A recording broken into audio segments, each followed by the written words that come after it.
ಸೂರ್ಯ ಅಂದಿನ ದಿನಚರಿಗೆ ಹಾಜರಿಯಾಗಿದ್ದಾನೆ. ನವಜೋಡಿ ಇನ್ನೂ ನಿದ್ದೆಯಲ್ಲಿ ಇದ್ದಾರೆ. ನಕುಲ್ ನಿನ್ನೆಯೇ ಆಫೀಸ್ಗೆ ಹೋಗ್ಬೇಕು ಎಂದು ಹೇಳಿದ್ದು ನೆನಪಿದೆ ವಿಜಯರಾಣಿ ಅವರಿಗೆ. ಆದರೆ ಸಮಯ 11 ಆದರೂ ಇನ್ನೂ ಮಗನ ಪತ್ತೆ ಇಲ್ಲ. ಹೊಸದಾಗಿ ಮದುವೆ ಆಗಿದೆ, ಹೋಗಿ ನೋಡ್ಲಾ ಬೇಡ್ವಾ ಎಂಬ ಅಂಜಿಕೆ, ಅದಕ್ಕಿಂತ ಹೆಚ್ಚಾಗಿ ಗಡಿಬಿಡಿಯಲ್ಲಾದ ಮದುವೆಯಿಂದ ಮಗ ಯೋಚಿಸಿಯೇ ನಿರ್ಧಾರ ತೆಗೆದುಕೊಳ್ಳುತ್ತಾನೆ ಎಂಬ ಅರಿವು ಕೂಡ ಇದೆ. ಆಫೀಸ್ಗೆ ಹೋಗಲು ಎಚ್ಚರ ಮಾಡದಿದ್ರೆ ಆಮೇಲೆ ಬಂದು ಕೂಗಾಡುತ್ತಾನೆ ಎಂದು ಯೋಚಿಸುತ್ತಾ ಒಮ್ಮೆ ನೋಡಿ ಬರುವ ಎಂದು ಮಹಡಿ ಏರಿ ಹೋದರು.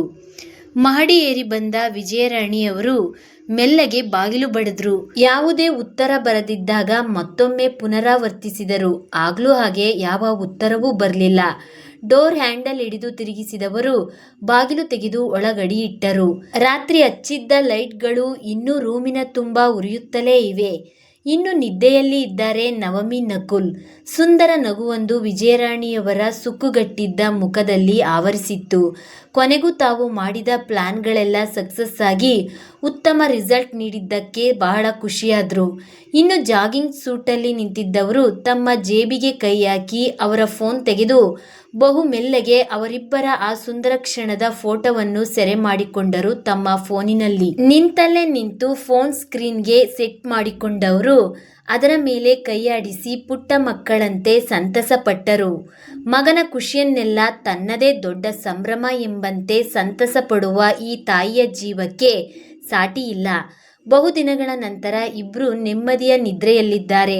ಈಗಲೇ ಎಚ್ಚರಿಸುವುದು ಬೇಡ ಎಂದುಕೊಂಡವರು ಅಲ್ಲಿಂದ ಜಾಗ ಖಾಲಿ ಮಾಡಿದ್ದರು. ಕೆಳ ಬಂದು ನಕ್ಷತ್ರಳನ್ನ ಹುಡುಕುತ್ತಾ ರೂಮಿಗೆ ಹೋದರು.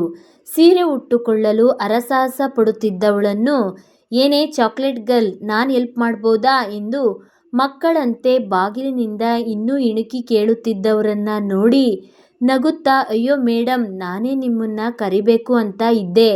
ನೀವು ಮೇಲೆ ಬಾವನ್ ರೂಮಿಗೆ ಹೋಗ್ತಾ ಇದ್ರಲ್ಲ, ಅದಕ್ಕೆ ಸುಮ್ಮನಾದೆ. ಈಗ ಯಾಕೆ ಅಲ್ಲೇ ನಿಂತ್ಕೊಂಡಿದ್ದೀರಾ? ನಿಮ್ಮದೇ ಮನೆ ತಾನೇ, ಬನ್ನಿ. ನಗುತ್ತಾ ಕರೆದವಳನ್ನ ನೋಡಿ ಒಳ ಬಂದವರು, ಏಯ್ ಚಾಕ್ಲೇಟ್ ಗರ್ಲ್, ಆ ರೀತಿ ನಮ್ಮದೇ ಮನೆಯಲ್ಲಿ ಹೊರಗೆ ನಿಂತ್ಕೊಂಡು ಕರೆಯೋದು ಒಳ್ಳೆಯ ಅಭ್ಯಾಸ, ಗೊತ್ತಾಯ್ತಾ? ಅಸ್ಸರಿ, ನೀನು ಯಾವುದಾದ್ರೂ ಡ್ರೆಸ್ ಹಾಕ್ಕೊಂಡಿದ್ರೆ ಚೆನ್ನಾಗಿರೋದು. ದೇವಸ್ಥಾನಕ್ಕೆ ಹೋಗೋಕ್ಕೆ ಸೀರೆ ನನ್ನ ಸೊಸೆ ಉಟ್ಕೊಂಡ್ರೆ ಸಾಕಾಗಿತ್ತು ಎನ್ನುತ್ತಾ ಸೀರೆಯನ್ನು ಉಡಿಸತೊಡಗಿದರು. ನಾನು ಅದೇ ಪ್ಲ್ಯಾನ್ನಲ್ಲಿದ್ದೆ ಮೇಡಮ್. ನೀವು ರಾತ್ರಿ ದೇವಸ್ಥಾನಕ್ಕೆ ಹೋಗಬೇಕು ಅಂತ ಹೇಳಿದ್ರಲ್ಲ, ಅಕ್ಕ ನನಗೆ ಆವಾಗಲೇ ಆರ್ಡರ್ ಮಾಡಿ ಹೋದ್ಲು ಎಂದು ಹೇಳುತ್ತಾ ತಾನೂ ಕೂಡ ಸಹಕರಿಸಿದಳು ನಕ್ಷತ್ರ. ಓ ಹೌದಾ, ಒಳ್ಳೆ ಹುಡುಗಿ. ಸೀರೆ ಉಡ್ಕೊಂಡು ದೇವಸ್ಥಾನಕ್ಕೆ ಹೋಗೋದು ಒಂದು ರೀತಿ ಚೆನ್ನಾಗಿದೆ ಬಿಡು. ಮತ್ತೆ ನೀನ್ಯಾಕೆ ನನ್ನನ್ನು ಮೇಡಮ್ ಅಂತ ಕರಿತೀಯಾ? ನಾನೇನಾದರೂ ಕೆಲಸ ಕೊಟ್ಟಿದ್ದೀನಾ ನಿಂಗೆ ಎಂದು ಪ್ರಶ್ನಿಸಿದವರ ಮಾತಿಗೆ ತೊದಲುತ್ತಾ ಏನು ಹೇಳಬೇಕೋ ತಿಳಿಯದೆ ಸುಮ್ಮನೆ ನಿಂತಳು. ಅಯ್ಯೋ, ಅದಕ್ಕೆ ಮುಖ ಸಪ್ಪಗೆ ಮಾಡ್ಕೋತೀಯಾ? ಚಾಕ್ಲೇಟ್ ಗರ್ಲ್, ನನ್ನನ್ನು ನಿಮ್ಮ ಅಮ್ಮ ಅಂದ್ಕೋ. ಅಮ್ಮ ಅಂತಾನೆ ಕರಿ ಅಂತೆಲ್ಲ ಡೈಲಾಗ್ ಹೊಡೆಯೋದಿಲ್ಲ ನಾನು. ನನಗಿನ್ನೂ ಅಮ್ಮ ಆಗೋ ಅಷ್ಟು ಏಜ್ ಆಗಿಲ್ಲ. ಸೊ ನನ್ನನ್ನು ನಿನ್ನ ಫ್ರೆಂಡ್ ಅನ್ನು, ಓಕೆ ಎಂದು ಪರ್ಫೆಕ್ಟ್ ಆಗಿ ಸೀರೆ ಉಡಿಸಿ ತಮ್ಮ ಪುಟ್ಟ ಕೂದಲನ್ನು ಹಿಂದಕ್ಕೆ ತಳ್ಳಿಕೊಂಡವರನ್ನ ಕಣ್ಣು ಬಾಯಿ ಬಿಟ್ಟು ನೋಡಿದಳು ನಕ್ಷತ್ರ. ಅಬ್ಬಾ, ನೀವು ಅಸಾಧ್ಯ ಮನುಷ್ಯರು ಬಿಡಿ. ಈ ವಯಸ್ಸಲ್ಲಿ ಈ ರೀತಿ ಥಿಂಕ್ ಮಾಡೋದ್ರಲ್ಲಿ ಏನು ಏಜು, ಏನು ಕ್ರೇಜು. ನಾನಂತೂ ಫುಲ್ ಫಿದಾ. ಅಮ್ಮ ಅಂತೆಲ್ಲ ಕರೆಯೋದಿಲ್ಲ. ನೀವು ಅಂದಾಗೆ ಇನ್ಮೇಲೆ ರಾಣಿ ಅಂತ ಕರಿತೀನಿ ಮುದ್ದಾಗಿ, ಓಕೆನಾ ಸ್ವೀಟ್ 16 ಲೇಡಿ? ಅವರ ಮಾತಲ್ಲೇ ಎಲ್ಲರ ಬಳಿ ಸಲಿಗೆ ತೆಗೆದುಕೊಳ್ಳುವುದು ಅವರಿಗೆ ಕರಗತ. ನಕ್ಷತ್ರಳು ಬಹು ಬೇಗನೆ ಹೊಂದಿಕೊಂಡು ಅವರ ಕೆನ್ನೆಗೆ ಮುತ್ತಿಟ್ಟು ನಕ್ಕು ಬಿಟ್ಟಳು. ಮತ್ತೇನು, ನಾವಂದ್ರೆ ಏನು ಕಮ್ಮಿನಾ? ಬಾಬಾ, ನಾವಿಬ್ರು ಹೋಗಿ ತಿಂಡಿ ತಿನ್ನೋಣ. ಇನ್ನೂ ನವಜೋಡಿಗಳಿಗೆ ಬೆಳಗಾಗಿಲ್ಲ. ಅವರು ನಿಧಾನಕ್ಕೆ ಬರಲಿ, ಆಮೇಲೆ ಒಟ್ಟಿಗೆ ದೇವಸ್ಥಾನಕ್ಕೆ ಹೋದರೆ ಆಯಿತು ಎಂದು ಅವಳನ್ನು ನಗಿಸುತ್ತಲೇ ಕರೆದುಕೊಂಡು ಬಂದವರು ತಾವೇ ತಮ್ಮ ಕೈಯಾರ ತಿಂಡಿ ಬಡಿಸುತ್ತಾ ಜೊತೆಯಲ್ಲಿ ಅವರೂ ಕುಳಿತು ತಿನ್ನುತ್ತಾ ಅವಳ ಎಜುಕೇಷನ್ ಬಗ್ಗೆ ಮಾತು ಶುರು ಮಾಡಿದರು. ನಕುಲ್ ಇಲ್ಲದ ಕಾರಣ ಸಂತೋಷ್ ಬಹುಬೇಗನೆ ಆಫೀಸ್ಗೆ ತೆರಳಿದ್ದ. ಆಗಲೇ ಫೋನಿನಲ್ಲಿ ಅವನ ಬಳಿ ಮಾತನಾಡುತ್ತಲೇ ಹೊರ ಬಾಗಿಲಿನಿಂದ ಹೊರಗೆ ನಿಂತ ಲಕ್ಷ್ಮಿ ಅವನಿಗೆ ಬಾಯ್ ಹೇಳಿ ಫೋನ್ ಕಟ್ ಮಾಡಿದವಳು ತೊಟ್ಟ ಹೊಸ ಉಡುಪನ್ನು ಆಡಿಸುತ್ತಾ ಮನೆ ಒಳಗೆ ಬಂದಳು. ಅಲೋ, ಏನು ಮಾಡ್ತಾ ಇದ್ದೀರಾ ಎಲ್ರು? ಓ, ನೀವಿಬ್ರು ತಿಂಡಿ ತಿಂತಾ ಇದ್ದೀರಾ? ಈಗ ದೇವಸ್ಥಾನಕ್ಕೆ ಹೋಗೋಣ ಅಂತ ಹೇಳಿದ್ರಿ. ನಕ್ಷು ಮಾತ್ರ ರೆಡಿಯಾಗಿದ್ದಾಳೆ, ನೀನೇ ರೆಡಿ ಆಗಿಲ್ವಲ್ಲ ರಾಣಿ. ಎಲ್ಲಿ ನಿನ್ನ ಸೋ ಕಾಲ್ಡ್ ಮಗ ಸೊಸೆ? ಅವರದ್ದೇ ರೀತಿಯಲ್ಲಿ ಅವರನ್ನು ಕೇಳುತ್ತಾ ಪಕ್ಕದಲ್ಲಿ ಚೇರ್ ಎಳೆದು ಕುಳಿತಳು. ಅವರಿನ್ನೂ ಎದ್ದಿಲ್ಲ ಕಣೆ ಲಕ್ಷ್ಮಿ, ಬಾ ತಿಂಡಿ ತಿನ್ನು ನೀನು ಎಂದವರ ಮಾತಿಗೆ ಬಾಯ್ ಅಗಲಿಸಿದವಳು, ಏನೇ ಇದು ರಾಣಿ, ಇನ್ನೂ ಎದ್ದಿಲ್ಲ ಅಂದರೆ ಏನರ್ಥ ಎಂದವಳ ತಲೆಗೆ ಮೊಟುಕುತ್ತಾ, ಎದ್ದಿಲ್ಲ ಅಂದರೆ ಏನರ್ಥ, ಮಲಗಿದ್ದಾರೆ ಅಂತ. ಅದಕ್ಕೆ ಯಾಕೆ ಇಷ್ಟೊಂದು ಆಶ್ಚರ್ಯ ಪಡ್ತೀಯಾ? ಹೊಸ್ದಾಗಿ ಮದುವೆ ಆಗಿದೆ, ಇನ್ನೂ ಸ್ವಲ್ಪ ಹೊತ್ತು ಮಲಗಲಿ ಬಿಡು ಎಂದು ಸಾಮಾನ್ಯ ಎಂಬಂತೆ ಹೇಳಿ ಅವಳ ತಟ್ಟೆಗೆ ತಿಂಡಿ ಬಡಿಸಿದರು. ವಾರೆ ವಾ, ಸಿಕ್ಕಿದ್ರೆ ನಿನ್ನಂಥ ಅತ್ತೆ ಸಿಗಬೇಕು ನೋಡು ರಾಣಿ.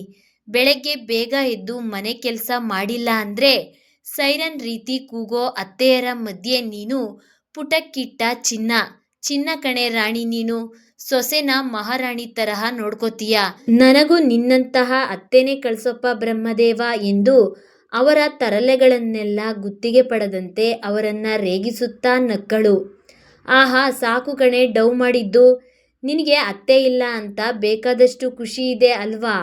ಒಳಗೊಳಗೆ ಡ್ರಾಮಾ ಮಾಡ್ತೀಯಾ? ನಿನ್ ಕಾಲ್ ಮುರಿಯೋ ಅಂತ ಅತ್ತೆನೇ ಸಿಗ್ಬೇಕಿತ್ತು ನಿಂಗೆ ಸರಿಯಾಗಿರೋದು ಎಂದು ಅವರು ಅವಳ ಕಾಲೆಳೆದು ಇಬ್ಬರು ಒಬ್ಬರನ್ನೊಬ್ಬರು ರೇಗಿಸುತ್ತಾ ಕುಳಿತರೆ ಇವರ ಮಾತಿಗೆ ಹೊಟ್ಟೆ ಉಣ್ಣಾಗುವಷ್ಟು ನಕ್ಕು ಬಿಟ್ಟಳು ಈ ಮಧ್ಯೆ ನಕ್ಷತ್ರ. ಇತ್ತ ಮೆಲ್ಲಗೆ ಎಚ್ಚರಗೊಂಡ ನಕುಲ್ ಸಮಯ ನೋಡಿ ಔಹಾರಿದ. ಮಿಸುಕಾಡದೆ ಮಲಗಿದ್ದವಳನ್ನು ಎಚ್ಚರಿಸದೆ ಮೆಲ್ಲಗೆ ಎದ್ದು ತನ್ನ ಸ್ನಾನ ಮುಗಿಸಿ ಕೆಳಗಿಳಿದರೆ 3 ಜನರ ಹರಟೆ ನಿಲ್ಲದ ಟ್ರೈನಂತೆ ಸಾಗುತ್ತಲೇ ಇತ್ತು. ಅವ ಬಂದ್ರು. ಅಮ್ಮ, ಟೈಮ್ ಎಷ್ಟಾಗಿದೆ? ಎಬ್ಬಿಸ್ಬೇಕು ತಾನೇ? ನಾನು ಆಫೀಸ್ ಕಡೆ ಬೇರೆ ಹೋಗ್ಬೇಕಿತ್ತು. ನೀನ್ ನೋಡಿದ್ರೆ ದೇವಸ್ಥಾನಕ್ಕೆ ಕೂಡ ಹೋಗೋಣ ಅಂತೀಯ, ಬೇಗ ಎಬ್ಬಿಸ್ಬೇಕು ಅಲ್ವಾ ಎಂದು ತಾಯಿಯನ್ನು ದೂರುತ್ತಾ ಬಂದು ಕುಳಿತ. ಲಕ್ಷ್ಮಿ ಮನೆ ತಮ್ಮ ಮನೆಯ ಬಳಿ ಇರುವುದೆಂದು ಇಂಟರ್ವ್ಯೂಗೆ ಮೊದಲೇ ತಿಳಿದಿತ್ತಲ್ಲ ಅವನಿಗೆ. ಹಾಗಾಗಿ ಹೆಚ್ಚು ಯೋಚಿಸದೆ ಅವಳ ಕಡೆಯೂ ತಿರುಗಿ ಮುಗುಳ್ನಕ್ಕ. ನನ್ ಮುದ್ದಿನ ರಾಜ್ಕುಮಾರ, ನಾನು ಅಂದರೆ ನಿನ್ನ ಮಾತೆ, ಅದೇ ಕೆಲಸನ ಮಾಡೋಕ್ಕೆ ನಿನ್ನ ವಿಶ್ರಾಂತಿ ಗೃಹಕ್ಕೆ, ಐ ಮೀನ್ ನಿನ್ನ ಬೆಡ್ರೂಮ್ಗೆ ಬಂದಿದ್ದೆ. ಬಟ್ ಅಲ್ಲಿನ ಮನತಣಿಸುವ ದೃಶ್ಯ ನೋಡಿ ವೆಯ್ಟ್ ಎಂದು ಮಾತು ನಿಲ್ಲಿಸಿ ತಮ್ಮ ಫೋನ್ ತೆಗೆದು ಅವನ ಕಣ್ಣೆದುರಿಗೆ ಹಿಡಿದವರು, ಇಂಥ ಚಂದದ ದೃಶ್ಯ ನೋಡಿ ಹಾಗೆ ಸುಮ್ಮನೆ ಸೆರೆ ಹಿಡಿದು ತಿರುಗಿ ನೋಡದೆ ಬಂದ್ಬಿಟ್ಟೆ ಅಷ್ಟೇ ಅಪ್ಪ ಎಂದು ರಾಗ ಎಳೆದು ಉಬ್ಬು ಕುಣಿಸಿದವರನ್ನ ನೋಡಿ ಮುಖದ ಮೇಲೆ ಒಡೆದುಕೊಂಡ ಹುಡುಗ ತನಗಿದು ಬೇಕಿತ್ತಾ ಎಂಬಂತೆ. ಏನ್ ದೃಶ್ಯ ಅದು? ಏನ್ ತೋರಿಸಿದ್ರಿ ಅವರಿಗೆ? ನಮಗೂ ತೋರಿಸಿ, ನಾವು ಖುಷಿ ಪಡ್ತೀವಲ್ಲ. ಲಕ್ಷ್ಮಿಯ ಕಡೆ ನೋಡುತ್ತಾ ಸರ್ವೇ ಸಾಮಾನ್ಯವಾಗಿ ನುಡಿದಳು ನಕ್ಷತ್ರ. ಪುಟ್ಟ, ಅದೆಲ್ಲ ಏನಿಲ್ಲ, ಹೀಗೆ ತಮಾಷೆ ಮಾಡ್ತಾ ಇರ್ತಾರೆ ಅವರು ಅಷ್ಟೇ ಎಂದು ಹುಸಿ ನಗುತ್ತಾ ನಕ್ಷತ್ರಳಿಗೆ ಹೇಳಿದವನನ್ನ ನೋಡಿ ಕುತೂಹಲದಲ್ಲಿ ಇಣುಕಿದಳು ಲಕ್ಷ್ಮಿ. ರಾಣಿಯವರ ಸ್ಕ್ರೀನ್ ವಾಲ್ಪೇಪರ್ ಕಂಡದ್ದೇ ಬಾಯಿಗೆ ಕೈ ಅಡ್ಡ ಇಟ್ಟು ನಕ್ಕಳು. ಅವ್ರ ಬಗ್ಗೆ ನನಗೆ ಚೆನ್ನಾಗಿ ಗೊತ್ತಾಯ್ತು ಬಿಡಿ ಬಾವಾ.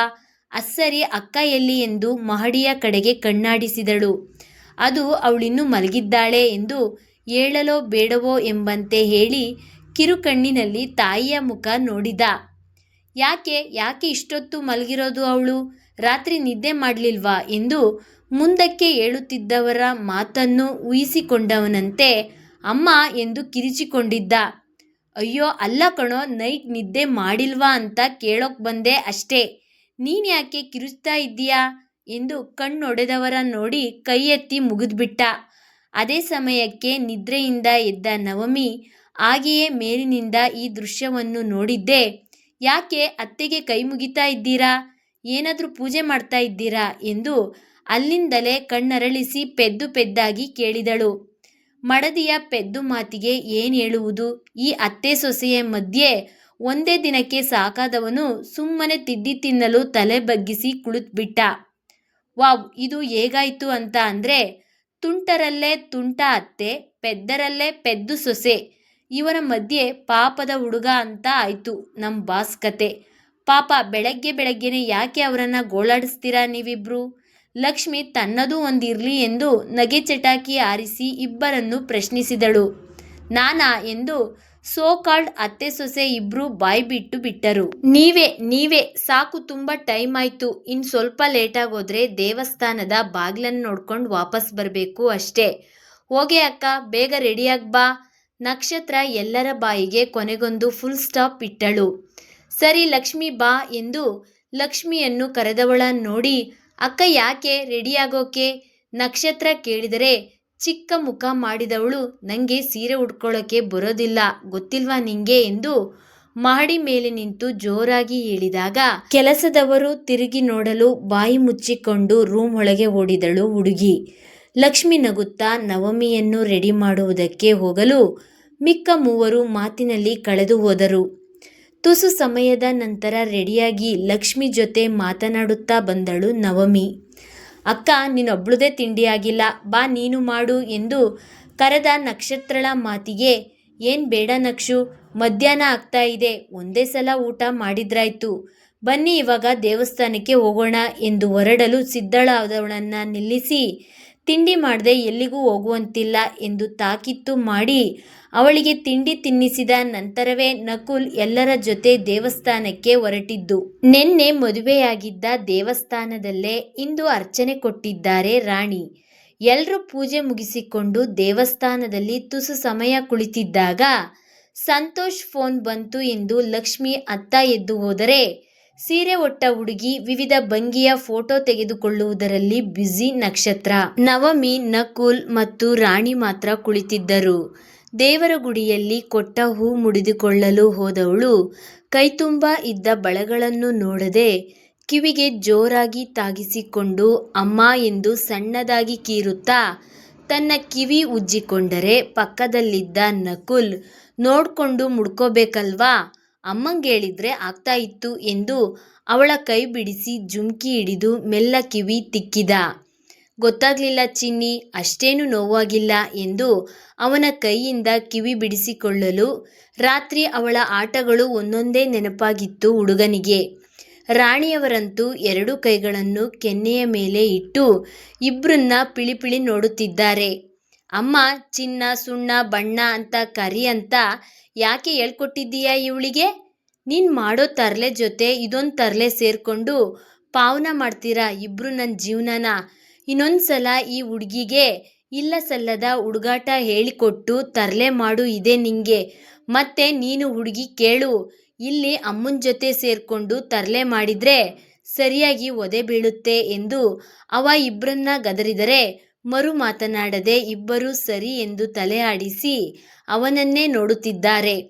ಸಾಕ್ ಇಬ್ರು ಲೈನ್ ಹೊಡೆದಿದ್ದು, ನಡೀರಿ ಮನೆಗೆ ಹೋಗೋಣ, ನಾನಿನ್ನು ಆಫೀಸ್ ಕಡೆ ಬೇರೆ ಹೋಗಬೇಕು. ಹಾಗೆ ನಿನ್ನನ್ನು ಕಾಲೇಜ್ ಅಡ್ಮಿಷನ್ ಮಾಡೋದಕ್ಕೆ ಪ್ರೊಸೀಜರ್ ಏನಿದೆ ಅಂತ ಕೇಳ್ಕೊಂಡು ಬರ್ತೀನಿ ಎಂದು ಇಬ್ಬರ ಕೆನ್ನೆ ಹಿಂಡಿ ಕಾರ್ ಕೀ ಎತ್ತಿಕೊಂಡು ಅಲ್ಲಿಂದ ನಡೆದ. ಕಾಲೇಜ್ ಅಡ್ಮಿಷನ್ ಮಾಡಿಸ್ತಾನಂತ ನಿಂಗೆ ಎಂದು ಸೊಸೆಯನ್ನು ನೋಡುತ್ತಾ ಪ್ರಶ್ನಿಸಿದವರ ಮಾತಿಗೆ ಹೌದೆಂದು ತಲೆ ಆಡಿಸಿದಳು ಹುಡುಗಿ. ಹುಡುಗ ಅಪ್ಡೇಟ್ ಆಗಿಲ್ಲ. ನಾನೆಲ್ಲೋ ನನ್ನ ಮಗನ್ನ ಸ್ಕೂಲಿಗೆ ಅಡ್ಮಿಷನ್ ಮಾಡಿಸೋಕೆ ಕೇಳ್ಕೊಂಡು ಬರ್ತೀನಿ ಅಂತ ಹೇಳ್ತಾನೆ ಅಂತ ಅಂದ್ಕೊಂಡಿದ್ದೆ. ಬಟ್ ಇವನು ನೋಡಿದರೆ ಇನ್ನೂ ಹಿಂದೆನೇ ಇದ್ದಾನೆ, ಬ್ಯಾಡ್ ಬಾಯ್ ಎಂದು ಮಗನನ್ನು ಅಣುಕಿಸಿದವರ ನೋಡಿ ನಕ್ಬಿಟ್ಟಳು ನವಮಿ. ಜಾಸ್ತಿ ನಗ್ಬೇಡ, ನಿನಗೂ ಸೇರಿಸಿನೇ ಹೇಳಿದ್ದು. ಓದ್ ಮುಗಿದ್ಮೇಲೆ ಸ್ವಲ್ಪ ಸಂಸಾರ ಕಡೆಗೂ ಗಮನ ಕೊಡಿ ಇಬ್ರು, ಗೊತ್ತಾಯ್ತಾ ಎಂದು ಅವಳ ಕೈ ಹಿಡಿದು ಹೊರ ದ್ವಾರಕದೆಡೆ ಹೆಜ್ಜೆ ಹಾಕಿದರು. ನಾನು ನಿಮ್ಮ ಚಿನ್ನಿಗೆ ಅದನ್ನೇ ಹೇಳಿದ್ದೀನಿ ಅತ್ತೆ ಎಂದು ಕಣ್ಮಿಟುಕಿಸಿ ನಕ್ಕವಳ ತುಂಟಕ್ಕೆ ಅವ ಬೈದಿದ್ರಲ್ಲಿ ತಪ್ಪಿಲ್ಲ ಎನಿಸಿತು ರಾಣಿಯವರಿಗೆ. ನಕ್ಷು ಬಾ ಎಂದು ತಂಗಿಯನ್ನು ಕೂಗಿ ಕರೆದರೆ ಅವಳ ಜೊತೆ ಲಕ್ಷ್ಮಿಯೂ ಬಂದಳು. 4 ಜನರನ್ನ ಮನೆಗೆ ಬಿಟ್ಟು ಕಣ್ಣಿನಲ್ಲೇ ಹೋಗಿ ಬರುವುದಾಗಿ ಮಡದಿ ತಾಯಿ ಇಬ್ಬರಿಗೂ ತಿಳಿಸಿ ನಡೆದ ನಕುಲ್. ಅವನ ಕಣ್ಸನ್ನೆ ಅವನಮ್ಮನಿಗೆ ಅರ್ಥವಾದರೆ ಅವನ ಪೆದ್ದು ಮಡದಿಗೆ ಅರ್ಥವಾಗದೆ ತಲೆ ಕೆರೆದುಕೊಂಡಿದ್ದಳು. ಮನೆಯ ಇತರೆ ಕೆಲಸಗಳಲ್ಲಿ ಎಲ್ಲರೂ ತೊಡಗಿದ್ದರೆ ಸಂಜೆಯವರೆಗೂ ಆಫೀಸ್ನಲ್ಲಿ ಕಳೆದ ನಕುಲ್ ಹೇಳದೆ ಮದುವೆಯಾಗಿದ್ದಕ್ಕಾಗಿ ಅವನ ಸ್ನೇಹಿತರು ಪಾರ್ಟಿ ಕೇಳುತ್ತಿದ್ದ ಕಾರಣ ಫೋನ್ ಮಾಡಿ ತಾನಿಂದು ಮನೆಗೆ ಬರುವುದಿಲ್ಲ ಎಂದು ತಿಳಿಸಿದ್ದ. ನವಮಿಯ ಮುಖ ನೋಡಿ ಮನೆಗೆ ಬಾ, ಅವಳೊಬ್ಳೇ ಇರುವಳು ಎಂದು ಕರೆದರೂ ಇದೊಂದು ದಿನ ಅವಳನ್ನು ನಿನ್ಜೊತೆಯೇ ಮಲಗಿಸ್ಕೋ ಎಂದು ಮನವಿ ಮಾಡಿದ ಮಗನಿಗೆ ನಿರಾಕರಿಸಲಾಗದೆ ಒಪ್ಪಿದ್ದರು. ರಾತ್ರಿವರೆಗೂ ಹುಡುಗಿಗೆ ವಿಷಯ ತಿಳಿಸದೆ ಒತ್ತಾಯ ಮಾಡಿ ಊಟ ಮಾಡಿಸಿ ತಮ್ಮ ಜೊತೆ ಮಲಗಲು ಕರೆದುಕೊಂಡು ಹೋದಾಗ ವಿಷಯ ತಿಳಿದು ಕೊಂಚ ಮಂಕಾದರೂ ಅತ್ತೆಯ ಮಾತುಗಳಿಗೆ ಕಿವಿ ಕೊಡುತ್ತಾ ನಗುತ್ತಾ ಅವರ ಮಡಿಲಲ್ಲಿ ನಿದ್ದೆ ಹೋಗಿದ್ದಳು. ಪರಸ್ಪರ ಮಕ್ಕಳಂತೆ ಅಪ್ಪಿ ಮಲಗಿದ್ದ ಅತ್ತೆ ಸೊಸೆ ಇಬ್ಬರ ಬಾಂಧವ್ಯ ತಾಯಿ ಮಗಳಿಗಿಂತ ಬೇರೇನಿಲ್ಲ. ಜೀವನ ಒಂದಲ್ಲ ಒಂದು ರೀತಿಯಿಂದ ಎಲ್ಲವನ್ನೂ ಕಿತ್ತುಕೊಂಡರೂ ನಮ್ಮಲ್ಲಿಯೇ ನಮ್ಮನ್ನೇ ಜೀವಿಸುವಂಥ ಮಹತ್ತರವಾದದ್ದನ್ನು ಕೊಡುತ್ತದೆ. ಒಂಟಿತನದಲ್ಲಿ ಬೇಸರ ಪಡುವುದಕ್ಕಿಂತ ಬದುಕುವ ಶಕ್ತಿ, ವಂಚನೆ ಮೋಸಗಳಿಂದ ಸೂಕ್ಷ್ಮಗ್ರತಿ ಬುದ್ಧಿ, ಕಣ್ಣೀರಿನಿಂದ ಹಿಡಿದು ಕಲ್ಲಾಗುವ ತನಕ, ನೋವಿನಿಂದ ಗಟ್ಟಿಯಾಗುವ ತನಕ ಪರಿವರ್ತನೆ, ಹೀಗೆ ಏನನ್ನಾದರೂ ಕೊಡಬಹುದು. ಅದು ಕಳೆದುಕೊಂಡಾಗ ವಿಷಾದ ಪಡುವುದು ಮನುಷ್ಯನ ಮನಸ್ಥಿತಿ ಅಷ್ಟೇ. ಎಲ್ಲರ ಬಾಳಿನಲ್ಲೂ ನಕುಲ್, ವಿಜಯರಾಣಿ ಅಂಥವರು ಬರಬೇಕೆಂದು ಏನಿಲ್ಲ. ಹಾಗೆ ಎಲ್ಲರ ಜೀವನದಲ್ಲೂ ಹೀಗೆ ಯಾರೋ ಬರುವುದೂ ಇಲ್ಲ. ಗಾಢವಾಗಿ ಬಯಸಿ ಕಳೆದುಕೊಂಡಿದ್ದವರಿಗೆ ಎಲ್ಲ ಮರಳಿ ಸಿಗಬಹುದೇನೋ ಗೊತ್ತಿಲ್ಲ. ಈ ರೀತಿಯ ಯೋಚನೆಗಳಿಗೆ ಉತ್ತರ ಹುಡುಕಲು ಎಲ್ಲರಿಗೂ ಸಾಧ್ಯವಿಲ್ಲ. ಇಂದಿನ ದಿನದಂತೆ ಮಾಡದೆ ಬಹುಬೇಗನೆ ಎದ್ದು ಅತ್ತೆಯ ರೂಮಿನಿಂದ ಹೊರಬಂದು ಆಫೀಸ್ಗೆ ಹೊರಡಲು ತಯಾರಾಗಿದ್ದಾಳೆ ನವಮಿ. ಆಗ್ತಾನೆ ಮೇಲೆದ್ದು ಸ್ನಾನದ ಮನೆಗೆ ಹೋಗಿದ್ದಾನೆ ನಕುಲ್. ತನ್ನ ಒದ್ದೆ ಕೂದಲುಗಳನ್ನು ಟವಲ್ನಿಂದ ಒರೆಸುತ್ತಾ ಕನ್ನಡಿಯ ಮುಂದೆ ನಿಂತು ಯೋಚಿಸುತ್ತಿದ್ದಾಳೆ ಹುಡುಗಿ. ರಾತ್ರಿಯೆಲ್ಲ ಎಲ್ಲೋಗಿದ್ರು ಇವರು? ಎಷ್ಟೊತ್ತಿಗೆ ಬಂದ್ರೋ ಏನೋ? ಆಫೀಸ್ ಆಗಲೇ ಟೈಮ್ ಆಗ್ತಾ ಇದೆ. ಲೇಟಾಗೋದ್ರೆ ಫೈನ್ ಕಟ್ಟಬೇಕು. ಸುಮ್ಮನೆ 2 ದಿನ ರಜೆ ಕೂಡ ಆಗೋಗಿದೆ. ಎಷ್ಟು ಕೆಲಸ ಮಾಡಬೇಕೋ ಹೋಗಿ. ಇನ್ನು ಸರ್ ಹೆಂಡ್ತಿನೇ ಆದರೂ ಆಫೀಸಲ್ಲಿ ನಾನು ಎಂಪ್ಲಾಯಿ, ಅವರಿಗೆ ತೊಂದರೆ ಆಗೋ ರೀತಿ ಯಾವ ಕೆಲಸನೂ ಮಾಡಬಾರ್ದು. ಹುಡುಗಿಯ ಯೋಚನೆಯಂತೂ ರೆಕ್ಕೆ ಇಲ್ಲದ ಹಕ್ಕಿಯಂತೆ ಮೇಲೇರುತ್ತಲೇ ಇದೆ. ಆಫೀಸ್ಗೆ ತಡವಾಗುತ್ತದೆ ಎಂದು ಬೇಗ ಸ್ನಾನ ಮುಗಿಸಿ ಬಂದು ಕನ್ನಡಿಯ ಎದುರು ನಿಂತು ಯೋಚಿಸುತ್ತಿದ್ದವಳನ್ನೇ ಆಗಿನಿಂದಲೇ ದಿಟ್ಟಿಸುತ್ತಿದ್ದಾನೆ ನಕುಲ್. ತಿರುಗಿ ನೋಡಬಾರ್ದ ಹುಡುಗಿ? ಅಷ್ಟು ಡೀಪಾಗಿ ಅವಾಗಿಂದ ಏನು ಯೋಚನೆ ಮಾಡ್ತಿದ್ದೀಯಾ ಎಂದವನ ಮಾತಿಗೆ ಎಚ್ಚೆತ್ತು ಕನ್ನಡಿಯಲ್ಲಿ ಅವನ ಪ್ರತಿಬಿಂಬ ಕಂಡಳು. ಶರ್ಟ್ ಗುಡ್ಡಿಗಳನ್ನು ಭದ್ರಪಡಿಸುತ್ತಾ ಒಮ್ಮೊಮ್ಮೆ ಒದ್ದೆ ಕೂದಲನ್ನು ತಡವುತ್ತಾ ಪ್ರಶ್ನಿಸುತ್ತಿದ್ದಾನೆ. ನಿನ್ನನ್ನೇ ಕೇಳ್ತಾ ಇರೋದು, ಉತ್ತರಿಸದೆ ಅವನನ್ನೇ ನೋಡುತ್ತಿದ್ದವಳನ್ನ ನೋಡಿದ. ರಾತ್ರಿ ಮನೆಗೆ ಯಾಕೆ ಬರಲಿಲ್ಲ ನೀವು? ಎಲ್ಲೋಗಿದ್ರಿ? ಲೇಟಾಗಿ ಬಂದು ಮಲ್ಗುದ್ರಾ? ಹೆಂಡ್ತಿ ಪೋಸ್ಟ್ ಹೊಸ್ದಾಗಿ ಬಂದಿದೆ, ಈಗಲೇ ವಿಚಾರಣೆ ಶುರು ಮಾಡಬೇಡ ಹುಡುಗಿ. ರಾತ್ರಿ ಬೇಗನೆ ಬಂದೆ. ಮದುವೆ ಆಗಿದ್ದಕ್ಕೆ ಫ್ರೆಂಡ್ಸ್ ಜೊತೆ ಪಾರ್ಟಿಗೆ ಹೋಗಿದ್ದೆ. ಸರಿ, ಆಫೀಸ್ಗೆ ಟೈಮ್ ಆಗಿಲ್ವಾ? ನಾನು ಲೇಟಾಗೋದ್ರೆ ಫೈನ್ ಕಟ್ಟಬೇಕಾಗುತ್ತೆ ಎಂದು ನವಮಿ ನಕುಲ್ನನ್ನ ಎಚ್ಚರಿಸಿದಾಗ ನಕುಲ್ ರೂಮಿನೊಳಗೆ ರೆಡಿಯಾಗಲು ಹೋದನು.